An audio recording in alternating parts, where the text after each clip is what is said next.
नमस्कार दोस्तों, आज मैं आपको जेठ मास के जलदान की कहानी सुनाने जा रही हूँ। जेठ महीने में जलदान की कहानी सुनने से जाने अनजाने किए गए सभी प्रकार के पापों से मुक्ति मिल जाती है।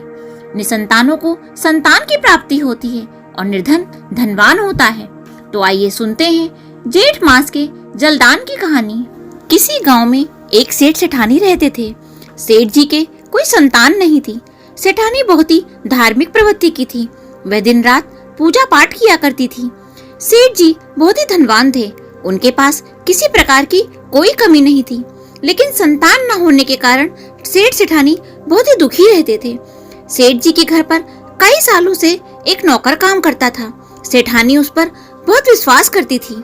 एक दिन की बात है, सेठ सेठानी बहुत दुखी थे। तब वह नौकर सेठ जी के पास आया और बोला, आप संतान न होने के कारण बहुत ही दुखी रहते हैं। मुझसे आपका दुख देखा नहीं जाता। मैं एक साधु महात्मा को जानता हूँ, वह बहुत ज्ञानी है। वह साधु आपकी समस्या का हल जरूर निकाल लेंगे। अगर आप कहें तो मैं उनको यहाँ ले आऊं। तब सेठ जी ने कहा, मैं तो बहुत निराश हो चुका हूँ। लगता है मेरे भाग में संतान सुख है ही नहीं। लेकिन फिर भी अगर तुम्हें लगता है कि वो साधु हमारी समस्या का समाधान करेंगे और तुम्हें उन पर विश्वास है, तो तुम उनको यहाँ ले आओ। नौकर ने कहा, ठीक है मालिक, और वह वहाँ से चला गया। कुछ दिन बाद नौकर उस साधु को लेकर सेठ जी के घर आया। उस साधु ने सेठ और सेठानी का हाथ देखा और बोले, बेटा तुम्हारी किस्मत में बच्चे का सुख तो है ही नहीं। यह सुनकर सेठ सेठानी रोने लगे और सेठ जी ने कहा, बाबा जी ऐसा मत कहिए, कोई तो उपाय होगा। मैं अपनी सारी धन संपत्ति देने के लिए तैयार हूँ। तब साधु महात्मा ने कहा, बेटा धन संपत्ति से संतान का सुख नहीं खरीदा जा सकता। तुम्हारे पिछले जन्म के कर्मों के कारण तुम्हें उस जन्म में संतान का सुख नहीं मिला। तब सेठ जी ने कहा, बाबा पिछले जन्म में मैंने ऐसा कौन सा पाप किया है जिससे मुझे इस जन्म में संतान का सुख नहीं मिला। तब साधु बोले, बेटा पिछले जन्म में तुम एक मंदिर के पुजारी थे। दिन रात तुम भगवान की सेवा किया करते थे, लेकिन तुम्हें एक पुत्र की चाह थी और तुम्हारे घर एक पुत्री का जन्म हुआ और तुम बहुत ही गुस्सा हुए। पुत्र की चाह में तुम अपनी पुत्री से नफरत करते थे, उसे कभी बात नहीं करते थे, तुमने कभी उससे प्यार नहीं किया। जब तुम्हारी पुत्री 5 वर्ष की हुई तब उसकी तबीयत बहुत ही खराब हो गई, पर तुमने नफरत के कारण कहीं भी उसका इलाज नहीं करवाया, जिसके कारण तुम्हारी पुत्री की मृत्यु हो गई।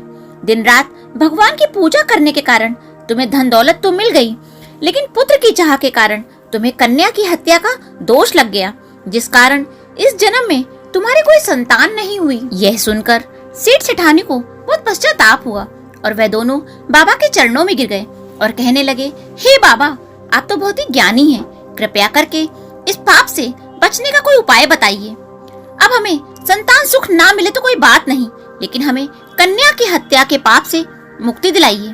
हम इस पाप के साथ जीवित नहीं रह सकते। तब साधु ने कहा, इस समस्या का सिर्फ एक उपाय है।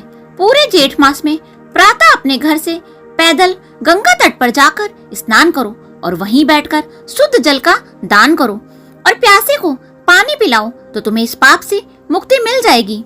जेठ मास में जलदान महादान होता है। इस दान को करने से व्यक्ति के जन्म जन्म के पाप मिट जाते हैं, लेकिन यह कार्य संकल्प लेकर करना चाहिए। अगर बीच में तुमने यह कार्य छोड़ दिया तो तुम पाप के भागीदार बनोगे। साधु महात्मा की बात मानकर सेठ सेठानी ने पूरे जेठ मास गंगा स्नान किया और जल का दान किया, जिसके प्रभाव से सेठ सेठानी के सारे पाप नष्ट हो गए। जेठ मास में गंगा स्नान और जलदान करने के पुण्य से सेठ सेठानी के घर 1 साल बाद एक कन्या का जन्म हुआ। सेठ सेठानी बहुत खुश हुए और अपनी कन्या के साथ खुशी खुशी रहने लगे। इसी प्रकार जेठ मास में जो कोई भी गंगा स्नान करता है और जल का दान करता है, उसके जाने अनजाने किए हुए सभी तरह के पाप नष्ट हो जाते हैं। बोलो विष्णु भगवान की जय। दोस्तों अगर आपको ये कहानी पसंद आए तो उसे लाइक और शेयर जरूर कीजिएगा और साथ में कमेंट बॉक्स में विष्णु भगवान की जय जरूर लिखिए।